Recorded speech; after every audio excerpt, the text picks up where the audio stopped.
નમસ્કાર. આજના વિડીયોમાં તમારું સ્વાગત છે. આવનારી પોલીસ કોન્સ્ટેબલ અને સીસીની પરીક્ષા માટે બંધારણના અગત્યના પ્રશ્નો આ વિડીયોમાં લીધેલા છે, જે આવનારી પરીક્ષામાં તમને ઉપયોગી બની રહે.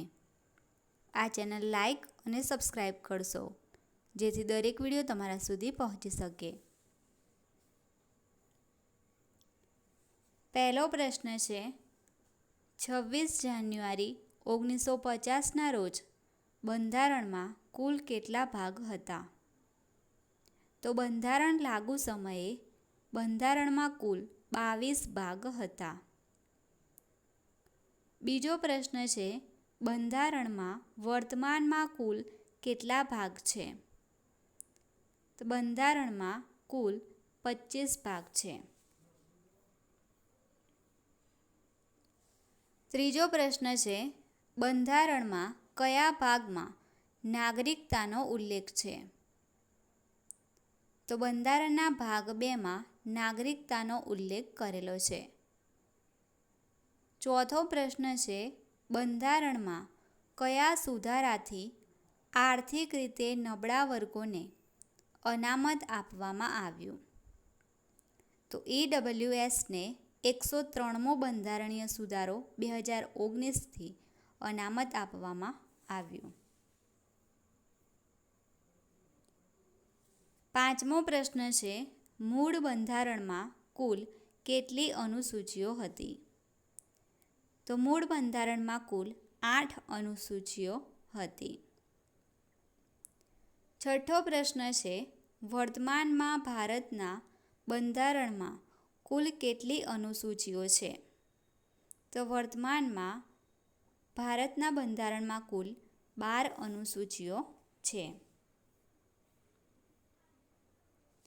સાતમો પ્રશ્ન છે, બંધારણના કયા ભાગમાં સંઘીય કારોબારીની વ્યાખ્યા આપવામાં આવી હતી? ભાગ 5. આઠમો પ્રશ્ન છે, કયા બંધારણીય સુધારા દ્વારા ભારતના બંધારણમાં 9મી અનુસૂચિ જોડવામાં આવી? તો પ્રથમ બંધારણીય સુધારો 1951માં. નવમો પ્રશ્ન છે, બંધારણના કયા ભાગમાં બંધારણીય સુધારાની જોગવાઈઓ આપવામાં આવી છે? તો બંધારણના ભાગ 20 અનુચ્છેદ 368 બંધારણીય સુધારાની જોગવાઈઓ આપવામાં આવી છે. 10મો પ્રશ્ન છે, કયા બંધારણીય સુધારા દ્વારા ભારતના બંધારણમાં 10મી અનુસૂચિ જોડવામાં આવી? તો ભારતના બંધારણમાં 10મી અનુસૂચિ 52મો બંધારણીય સુધારો 1985 દ્વારા પક્ષપલટા વિરોધી કાયદો જોડવામાં આવી હતી. 11મો પ્રશ્ન છે, જો ભારત સંઘમાં નવા રાજ્યનું સર્જન કરવું હોય તો કઈ અનુસૂચિમાં સુધારો થાય? તો ભારત સંઘમાં નવા રાજ્યનું સર્જન કરવા માટે પ્રથમ અનુસૂચિમાં સુધારો થાય છે. 12મો પ્રશ્ન છે, કયા બંધારણીય સુધારા દ્વારા ભારતીય બંધારણમાં 11મી અનુસૂચિ જોડવામાં આવી?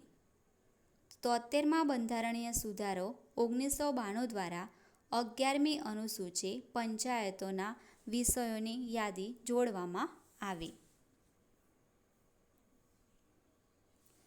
13મો પ્રશ્ન છે, કયા બંધારણીય સુધારા દ્વારા ભારતીય બંધારણમાં 12મી અનુસૂચિ જોડવામાં આવી? તો 74મા બંધારણીય સુધારા દ્વારા 1992 12મી અનુસૂચિમાં નગરપાલિકાઓના વિષયોની યાદી જોડવામાં આવી. 14મો પ્રશ્ન છે, બંધારણના કયા ભાગમાં મૂળભૂત અધિકારોનો ઉલ્લેખ છે? તો બંધારણના ભાગ 3માં મૂળભૂત અધિકારોનો ઉલ્લેખ છે, જે અમેરિકાના બંધારણમાંથી લેવામાં આવેલ છે. 15મો પ્રશ્ન છે, બંધારણના કયા ભાગમાં મૂળભૂત ફરજોનો ઉલ્લેખ છે? ભાગ 4 એમાં. 16મો પ્રશ્ન છે, બંધારણના કયા ભાગમાં રાજનીતિના માર્ગદર્શક સિદ્ધાંતોનો ઉલ્લેખ છે?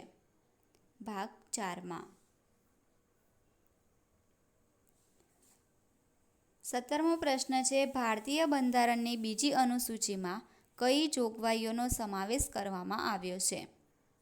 તો મહત્વના અધિકારીઓના વેતન અને ભથ્થા. 18મો પ્રશ્ન છે, બંધારણના ભાગ 1માં કોનું વર્ણન કરવામાં આવ્યું છે? સંઘ અને તેનું રાજ્ય ક્ષેત્ર.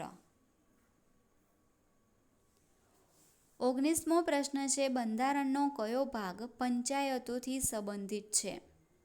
ભાગ 9. 20મો પ્રશ્ન છે, બંધારણનો કયો ભાગ નગરપાલિકાથી સંબંધિત છે? ભાગ 9A.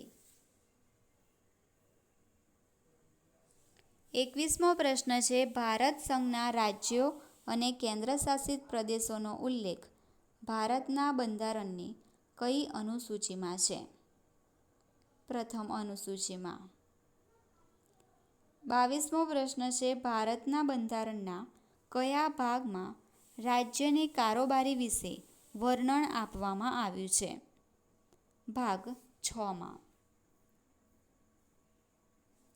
23મો પ્રશ્ન છે, ભારતના બંધારણની કઈ અનુસૂચિમાં રાષ્ટ્રપતિ, રાજ્યપાલ, સર્વોચ્ચ ન્યાયાલય તથા ઉચ્ચ ન્યાયાલયના ન્યાયાધીશ, લોકસભા, વિધાનસભાના સ્પીકર, રાજ્યસભા, વિધાનસભાના ચેરમેન, કેગ વગેરેના વેતન ભથ્થા વિશે જોગવાઈ કરવામાં આવી છે? અનુસૂચિ 2માં.